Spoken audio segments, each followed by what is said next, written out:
देवी कवच। ओम। इस चंडी कवच के ब्रह्मा ऋषि, अनुष्टुप छंद, चामुंडा देवता, अंगन्यास में कही गई माताएं बीज, दिग्बंध देवता तत्व हैं। श्री जगदम्बा जी की प्रीति के लिए सप्तशती के पाठांक भूत जप में इसका विनियोग किया जाता है। ओम चंडिका देवी को नमस्कार है। मार्कंडे जी ने कहा, पितामह, जो इस संसार में परम गोपनीय और मनुष्यों की सब प्रकार से रक्षा करने वाला है, और जो अब तक आपने किसी दूसरे के सामने प्रकट नहीं किया हो, ऐसा कोई साधन मुझे बतलाइए। ब्रह्मा जी बोले, ब्राह्मण, ऐसा साधन तो एक देवी जी का कवच ही है, जो गोपनीय से भी परम गोपनीय, पवित्र और संपूर्ण प्राणियों का उपकार करने वाला है। महामुने, उसे श्रवण करो। देवी की 9 मूर्तियां हैं, जिन्हें नव दुर्गा कहते हैं।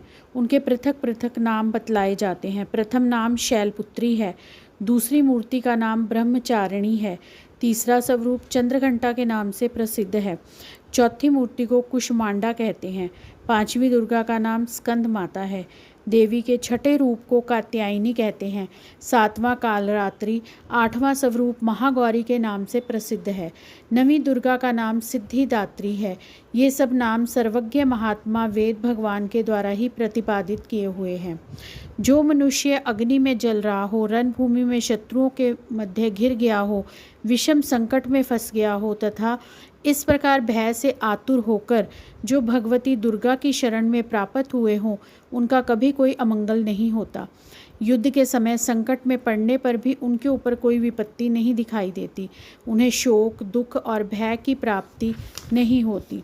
जिन्होंने भक्ति पूर्वक देवी का स्मरण किया है, उनका निश्चय ही अभ्युदय होता है। देवेश्वरी, जो तुम्हारा चिंतन करते हैं, उनकी तुम निस्संदेह रक्षा करती हो।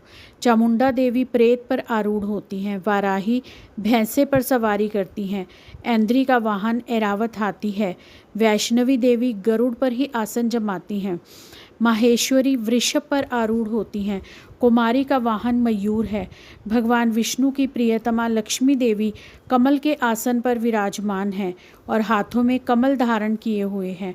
वृषभ पर आरूढ़ ईश्वरी देवी ने श्वेत रूप धारण कर रखा है। ब्रह्मी देवी हंस पर बैठी हुई हैं और सब प्रकार के आभूषणों से विभूषित हैं। इस प्रकार ये सभी माताएं सब प्रकार की योग शक्तियों से संपन्न हैं। इनके सिवा और भी बहुत सी देवियां हैं जो अनेक प्रकार के आभूषणों की शोभा से युक्त और नाना प्रकार के रत्नों से सुशोभित हैं। ये संपूर्ण देवियां क्रोध में भरी हुई हैं और भक्तों की रक्षा के लिए रथ पर बैठी दिखाई देती हैं। ये शंख, चक्र, गदा, शक्ति, हल और मूसल, खेतक और तोमर, परशु तथा पाश, कुंत और त्रिशूल एवं उत्तम शांग, धनुष आदि अस्त्र शस्त्र अपने हाथों में धारण करती हैं। दैत्यों के शरीर का नाश करना, भक्तों को अभय दान देना और देवताओं का कल्याण करना, यही उनके शस्त्र धारण करने का उद्देश्य है। कवच आरंभ करने से पहले इस प्रकार प्रार्थना करनी चाहिए। महान रौद्र रूप, अत्यंत घोर पराक्रम, महाबल और महान उत्साह वाली देवी, तुम महान भय का नाश करने वाली हो, तुम्हें नमस्कार है। तुम्हारी ओर देखना भी कठिन है। शत्रुओं का भय बढ़ाने वाली जगदम्बिके, मेरी रक्षा करो। पूर्व दिशा में ऐन्द्री मेरी रक्षा करे, अग्निकोण में अग्नि शक्ति, दक्षिण दिशा में वाराही और नैऋत्य कोण में खड्ग धारिणी मेरी रक्षा करे, पश्चिम दिशा में वारुणी और वायव्य कोण में मृग पर सवारी करने वाली देवी मेरी रक्षा करे, उत्तर दिशा में कौमारी, ईशान कोण में शूल धारिणी रक्षा करे। ब्रह्माणी, तुम ऊपर की ओर से मेरी रक्षा करो और वैष्णवी देवी नीचे की ओर से मेरी रक्षा करे। इसी प्रकार शव को अपना वाहन बनाने वाली चामुंडा देवी 10 दिशाओं में मेरी रक्षा करे। जया आगे से और विजया पीछे की ओर से मेरी रक्षा करे। वाम भाग में अजिता और दक्षिण भाग में अपराजिता रक्षा करे। उद्योतिनी शिखा की रक्षा करे। उमा मेरे मस्तक पर विराजमान होकर रक्षा करे। ललाट में मालाधारी रक्षा करे और यशस्विनी देवी मेरी भौहों का संरक्षण करे। भौहों के मध्य भाग में त्रिनेत्रा और नथुनों की यम घंटा देवी रक्षा करे। दोनों नेत्रों के मध्य भाग में शंखिनी और कानों में द्वारवासिनी रक्षा करे। कालिका देवी कपोलों की तथा भगवती शांकरी कानों के मूल भाग की रक्षा करे। नासिका में सुगंधा और ऊपर के होंठ में चर्चिका देवी रक्षा करे। नीचे के होंठ में अमृतकला और जिह्वा में सरस्वती देवी रक्षा करे। कुमारी दांतों की और चंडिका कंठ प्रदेश की रक्षा करे। चित्रघंटा गले की घाटी की और महामाया तालू में रहकर रक्षा करे। कामाक्षी थोड़ी की और सर्वमंगला मेरी वाणी की रक्षा करे। भद्रकाली ग्रीवा में और धनुर्धरी पृष्ठवंश में यानी मेरुदंड में रहकर रक्षा करे। कंठ के बाहरी भाग में नीलग्रीवा और कंठ की नली में नलकूबरी रक्षा करे। दोनों कंधों में खड्गनी और मेरी दोनों भुजाओं की वज्रधारणी रक्षा करे। दोनों हाथों में दंडनी और अंगुलियों में अंबिका रक्षा करे। शूलेश्वरी नखों की रक्षा करे। कुलेश्वरी कुक्षी में यानी पेट में रहकर रक्षा करे। महादेवी दोनों स्तनों की और शोक विनाशिनी देवी मन की रक्षा करे। ललिता देवी हृदय में और शूलधारणी उदर में रहकर रक्षा करे। नाभि में कामिनी और गुह्य भाग की गुहेश्वरी रक्षा करे। पूतना और कामिका लिंग की और महिषवाहिनी गुदा की रक्षा करे।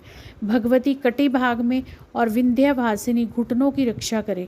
संपूर्ण कामनाओं को देने वाली महाबली देवी दोनों पिंडलियों की रक्षा करे। नारसिंगी दोनों घुटियों की और तेजस्वी देवी दोनों चरणों के पृष्ठ भाग की रक्षा करे। श्री देवी पैरों की अंगुलियों में और तलवासिनी पैरों के तलुओं में रहकर रक्षा करे। अपनी दाढ़ों के कारण भयंकर दिखाई देने वाली दृष्टा कराली देवी नखों की और ऊर्ध्वकेशिनी देवी केशों की रक्षा करे। रोमावलियों के छिद्रों में कुबेरी और त्वचा की वागीश्वरी देवी रक्षा करे। पार्वती देवी रक्त मज्जा वसा मांस हड्डी और मैदे की रक्षा करे। आंतों की कालरात्रि और पित्त की मुकुटेश्वरी रक्षा करे। मूलाधार आदि कमल कोशों में पद्मावती देवी और कफ में चूड़ामणि देवी स्थित होकर रक्षा करे। नख के तेज की ज्वालामुखी रक्षा करे। जिसका शरीर किसी भी अस्त्र से भेदन नहीं हो सकता, वह अभेद्या देवी शरीर की समस्त संधियों में रहकर रक्षा करे। ब्रह्माणी आप मेरे वीर्य की रक्षा करें। छत्रेश्वरी छाया की और धर्मधारिणी देवी मेरे अहंकार मन और बुद्धि की रक्षा करें। हाथ में वज्र धारण करने वाली वज्रहस्ता देवी मेरे प्राण अपान व्यान उदान और समान वायु की रक्षा करें। कल्याण से शोभित होने वाली भगवती कल्याण शोभना मेरे प्राण की रक्षा करें।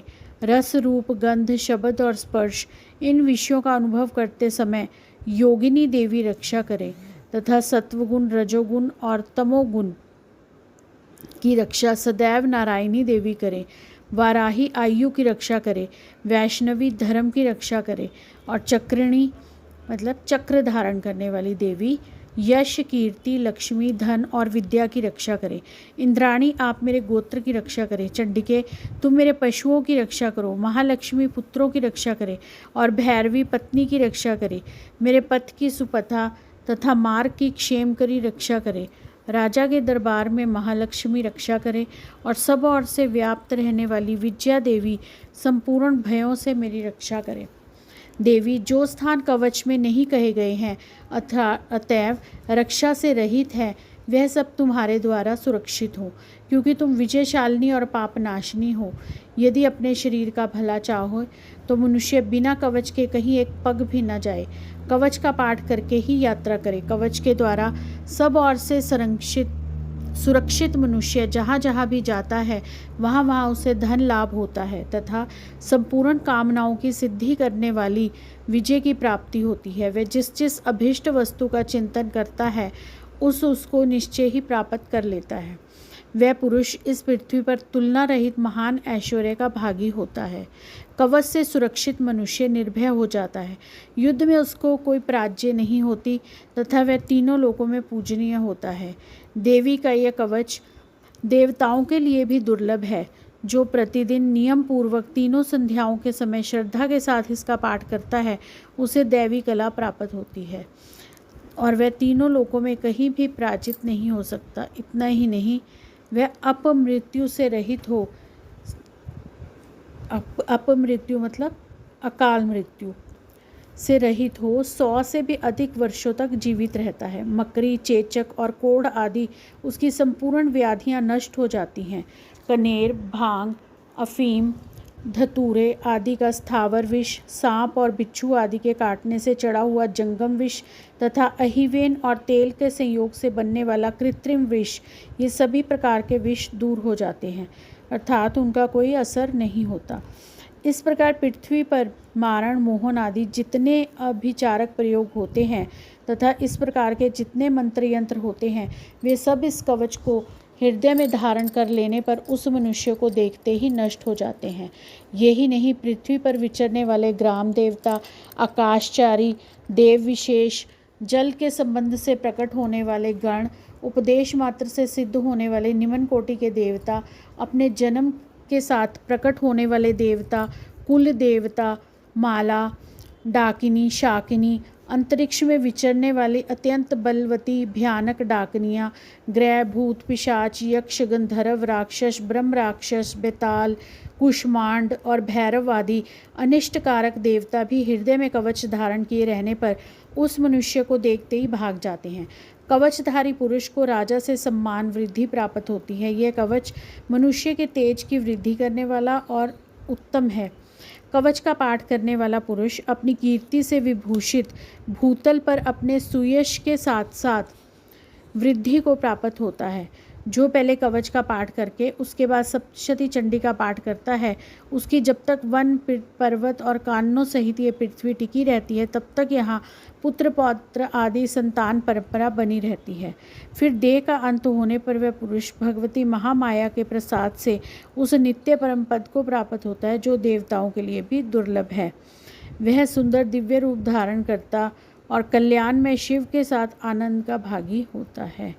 इस तरह से देवी कवच संपूर्ण हुआ।